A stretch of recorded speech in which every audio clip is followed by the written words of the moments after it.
Saudara Direktur Utama PT Pertamina Persero, Simon Aloysius Mantiri meminta maaf kepada masyarakat terkait dengan kasus dugaan korupsi yang melibatkan anak usaha yakni Pertamina Patraniaga. Simon mengatakan kasus ini jadi salah satu ujian besar yang dihadapi Pertamina. Namun ia mengapresiasi Kejaksaan Agung yang mengungkap kasus ini. Simon menambahkan Pertamina siap membantu Kejaksaan Agung dalam kasus tersebut dalam hal penyajian data atau keterangan-keterangan tambahan.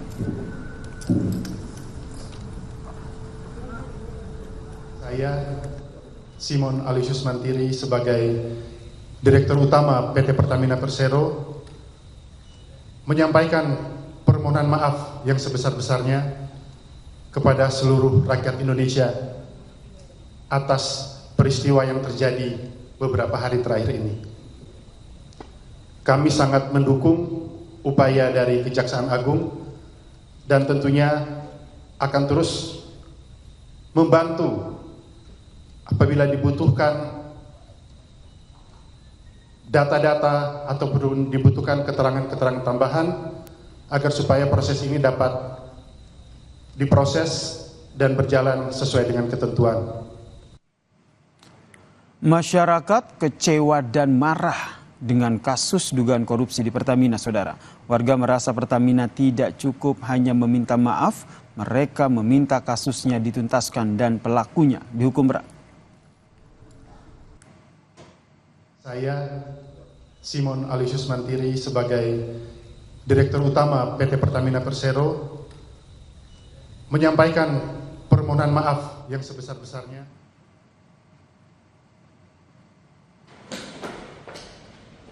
Lembaga Bantuan Hukum Jakarta telah menerima 564 pengaduan masyarakat terkait dengan kasus dugaan Pertamax oplosan di Pertamina Patraniaga. Selain mendorong pembentukan tim independen dalam kasus tersebut, LBH Jakarta juga akan melakukan pemulihan hak korban dengan gugatan class action.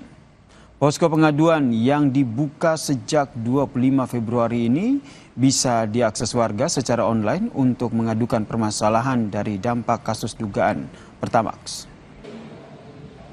Hari ini di 3 Maret 2025, hari ke-6 kami membuka pengaduan sejak 25 Februari. Update terkini sudah ada 564 pengaduan yang masuk ke LBH Jakarta dan Selios. Data yang terhimpun nanti akan kita simpulkan bahwa ini ada aduan dari masyarakat yang sebesar ini gitu ya, dan harapannya bisa untuk mendorong segera dibentuk tim independen untuk melihat kasus ini secara objektif seperti apa. Apakah betul ada pengoplosan yang merugikan masyarakat atau tidak gitu. Kasus dugaan korupsi di Pertamina tidak hanya cukup dengan meminta maaf, saudara. Ada permufakatan jahat di kasus ini. Lalu bagaimana menuntaskan korupsi impor bahan bakar minyak yang menyeret sejumlah pejabat di Pertamina? Kami membahasnya bersama dengan Gunardi Ridwan selaku peneliti Fitra dan juga anggota Komisi 12 DPR, Mulyadi yang telah bergabung bersama kami di Kompas Petang. Salam sehat semuanya. Saya ke Mas Gunardi selaku peneliti Fitra. Anda telah melihat ini ada penyampaian permintaan maaf dari Dirut Pertamina sendiri. Menurut Anda selain minta maaf, apa yang harus dilakukan oleh Pertamina? Ya, pertama dengan adanya kasus ini ya, ini bisa menjadi momentum perbaikan ya terkait sistem dan tata kelola migas di Indonesia ya. Apalagi kita tahu ya bahwasannya kasus ini sebenarnya kan juga pernah terjadi ya. Artinya kasus tata kelola migas ini juga pernah terjadi di tahun-tahun sebelumnya, di mana juga bahkan pemerintah pernah membentuk tim reformasi tata kelola migas ya, yang mana memberikan beberapa rekomendasi untuk tata kelola migas tersebut. Tapi nampaknya di tahun ini ya, khususnya di 2025, temuan Kejagung menurut saya perlu kita apresiasi ya. Ini merupakan langkah yang menurut kami luar biasa gitu ya, di mana tadi ya Kejagung memaparkan ya bahwasanya ada dugaan korupsi ya dalam hal ini soal bagaimana Pertamina, khususnya anak perusahaan Pertamina gitu ya, melakukan sebuah markup atau potensi melakukan penyalahgunaan gitu ya, sehingga tadi ya menimbulkan kerugian negara.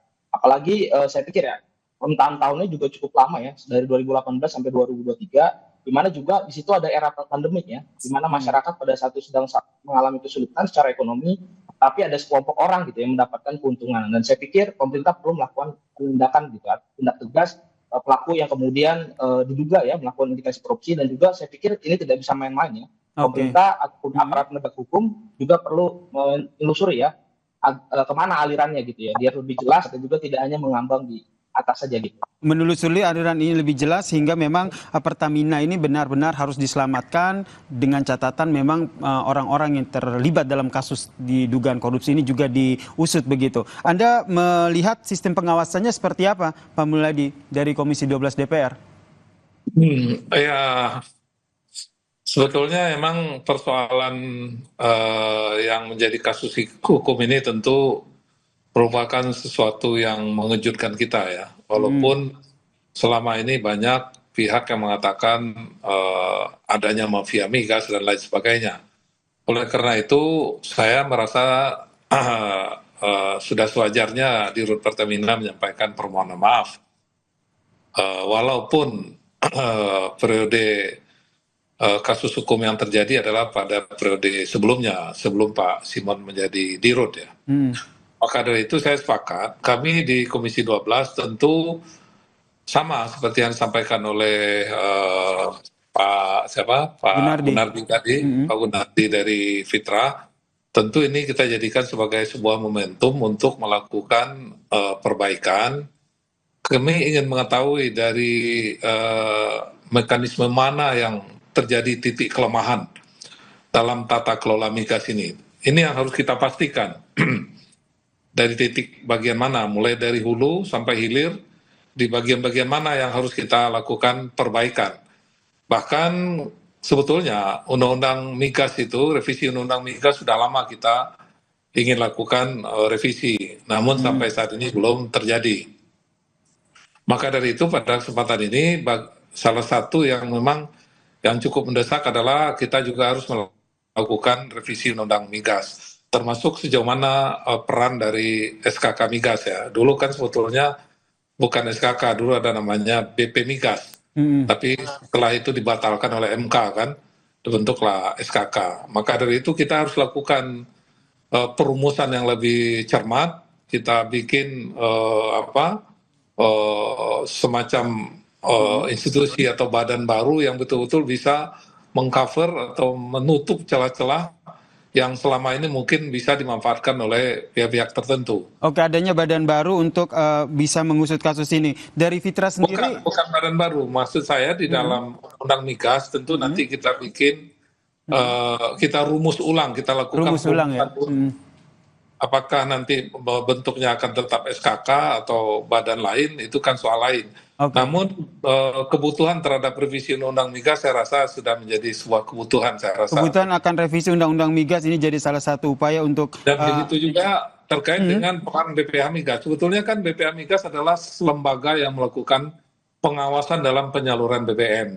Tapi dalam praktek sehari-hari BPH Migas khususnya dari aspek personil memang sangat terbatas dan juga belum memiliki sistem IT yang canggih. Makanya pada beberapa kesempatan saya mengusulkan agar BPH Migas dengan keterbatasan yang ada, mereka harus membuat sistem IT yang mampu melakukan monitoring yang baik, sekaligus juga bisa menampung keluhan-keluhan masyarakat atau pengaduan-pengaduan yang segera dapat ditindaklanjuti. Baik, saya ke Mas Fitra. Mas Fitra, apakah ini saja sudah cukup untuk mengembalikan, bisa dikatakan citra Pertamina? Karena kita lihat ini masyarakat, publik akhirnya kecewa, merasa dibohongi dengan dugaan Pertamax oplosan ini. Oh ya, sebetulnya ini kan dengan kejadian ini memang sebuah pukulan berat ya bagi Pertamina, sehingga Pertamina perlu kembali meyakinkan masyarakat, memperbaiki citra, karena permasalahan ini sudah sangat viral di masyarakat, dan kami Komisi 12 juga tentu memahami persepsi yang timbul di publik. Baik, Pak Mulyadi. Kami berusaha juga untuk terus mengamati dan mengetahui persoalan-persoalan yang terjadi selama ini apa saja yang titik lemahnya, itu yang sebetulnya ingin kita ketahui. Kalau Saya kita ke sudah tahu saya betul, ke tentu Mas kita akan Gunardi dulu, melakukan. Pak Mulyadi. Saya Ya. ke Mas Gunardi. Anda melihatnya seperti apa? Adanya pengawasan, kemudian tadi ada revisi Undang-Undang SKK Migas, kemudian sejumlah hal lah yang tadi dilakukan. Tapi menurut Anda sebagai peneliti Fitra, langkah awal yang harus dilakukan apa sehingga benar-benar kekecewaan publik dengan adanya dugaan ditipu oleh adanya Pertamax oplosan ini bisa redam? Ya, tentu ini menjadi PR yang sangat besar ya, karena mengembalikan kepercayaan masyarakat yang jelas yang sudah ini ya dengan sadar gitu, dengan baik hati, kemudian menggunakan bahan bakar non subsidi itu kan suatu hal yang besar gitu ya. Apalagi tadi ya kita lihat di berita awal bahwa kesannya teman-teman LBH dan Celios melakukan posko pengaduan ya, terhadap masyarakat yang kemudian dirugikan atas hal itu.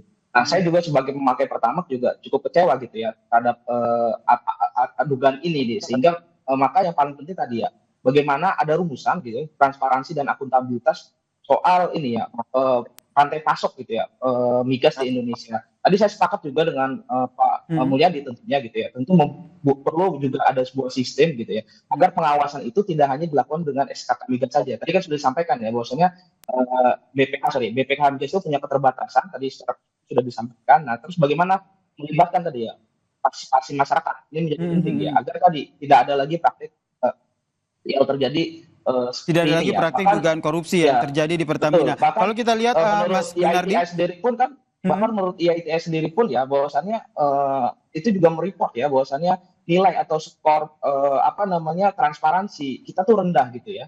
Bahkan banyak data-data perdagangan minyak yang masih belum terbuka oleh publik. Nah, ini menjadi PR gitu ya. Makanya ini tentu menjadi hal PR yang besar gitu. Tetapi bagaimana caranya pemerintah bisa mengembalikan kepercayaan masyarakat gitu ya, bagi masyarakat yang pengguna Pertamax ini yang tentu perlu dilakukan secara serius gitu ya. Makanya mengembalikan pengawasan kepercayaan itu tentu tidak masyarakat cukup. ini yang harus benar-benar dilakukan oleh pemerintah, karena sebenarnya Pertamina ini kan kalau kita lihat merupakan salah satu perusahaan besar yang punya peran strategis dalam tata kelola energi begitu. Saya ke Pak Mulyadi, kalau kita lihat laporan yang dari LBH, ini saya catat ada sekitar 546 aduan. Salah satu yang mereka inginkan adalah bentuk tim independen untuk mengusut kasus ini. DPR ikut mendorong hal tersebut atau punya tanggapan lain? Ya, sebetulnya kan sekarang kan persoalan ini sudah ditangani oleh aparat hukum, oleh Kejaksaan Agung. Tentu kita beri apresiasi kepada Kejaksaan Agung yang telah melakukan mengusut kasus ini. Namun demikian kita juga berharap apa yang dilakukan oleh Mahkamah Agung tentu betul-betul harus tuntas ya. Tidak hanya sampai pada pelaksana, juga harus dikejar sampai intelektual dadernya. Intelektual dadernya. Jadi maka dari itu kami menginginkan dengan kejadian ini Pertamina tentu lebih akan merubah paradigmanya ya. Nah, misalnya paradigma yang lebih terbuka, kemudian tidak anti kritik, yang kemudian juga terutama dalam pengadaan BBM dan pengadaan crude, jangan sampai ada kecurigaan dari masyarakat pemainnya ya itu saja. Itu yang selama ini mungkin disebut oleh berbagai pihak mafia migas ya. Maka dari itu peluang-peluang atau pola-pola pengadaan crude dan BBM itu harus lebih terbuka dan lebih bisa diikuti oleh berbagai pihak, sehingga Pertamina bisa menganut atau menerapkan prinsip-prinsip transparansi. Apalagi pada saat ini kecurigaan masyarakat ini sudah semakin mendalam. Ini tentu sebuah tantangan besar bagi Pertamina untuk mengalihkan citranya. Betul, ini tantangan besar ya buat Pertamina untuk mengembalikan citranya. Terakhir saya ke Mas Gunardi, konkretnya apa nih dorongan yang harus yang didorong oleh Fitra sehingga betul-betul Pertamina ini harus diselamatkan, di sisi lain orang-orang yang memanfaatkan Pertamina dalam melakukan dugaan korupsi di dalam Pertamina ini juga terus diusut tuntas? Ya, yang pertama sebenarnya ini ya, sebelumnya itu kita pernah membentuk ya tim reformasi tata kelola migas ya. Saya pikir banyak rekomendasinya itu belum dituntaskan ya, seperti menghentikan impor RON 88, melakukan audit forensik, terus juga termasuk membangun kilang baru ya. Itu kan sebenarnya untuk membuat kita tidak tergantung ya melakukan impor gitu ya. Tapi untuk konteks kasus yang ini gitu ya, Fitra juga memberikan rekomendasi gitu ya yang cukup, yaitu tadi ya, mungkin juga melibatkan PPATK gitu ya dalam melakukan penyelidikan tentang aliran uang. Karena jangan sampai berhenti di 9, bisa jadi pemainnya lebih besar. Nah ini kan tadi ya, kasusnya ini tahun-tahun sebelumnya juga pernah terjadi gitu dan cukup besar gitu. Nah ini seringkali tidak jelas gitu arahnya. Makanya oleh sebab itu ini di awal tadi dibuka, bahkan tidak hanya oleh saya, oleh Pak Mulyadi juga tentang ini momentum perbaikan. Maka kalau tidak dilakukan dengan serius, ini kemudian akan terjadi lagi gitu ya. Makanya tadi ya, bagaimana pemerintah bisa menjalankan rekomendasi tim tadi yang sebelumnya itu menjadi barometer gitu. Seberapa seriusnya pemerintah ingin membenahi gitu tata kelola migas kita. Gitu. Baik, ini yang kita nantikan bersama, seberapa serius pemerintah akhirnya memperbaiki tata kelola migas, momentum baik untuk memperbaiki, karena kita tahu bahwa Pertamina ini merupakan perusahaan besar yang memiliki peran strategis dalam tata kelola migas di tanah air. Terima kasih para narasumber saya, ada Gunardi Ridwan, peneliti Fitra, dan juga anggota Komisi 12, Pak Mulyadi telah bergabung bersama kami di Kompas Petang. Salam sehat semuanya. Dan saudara, usai jeda, Kompas Petang masih akan hadir dengan informasi Menteri Sekretaris Negara Prasetyo Hadi tidak mempermasalahkan jika warga melaporkan dugaan korupsi dalam pelaksanaan retret kepala daerah ke KPK. Prasetyo mengatakan semua proses pelaksanaan retret kepala daerah sudah sesuai dengan aturan.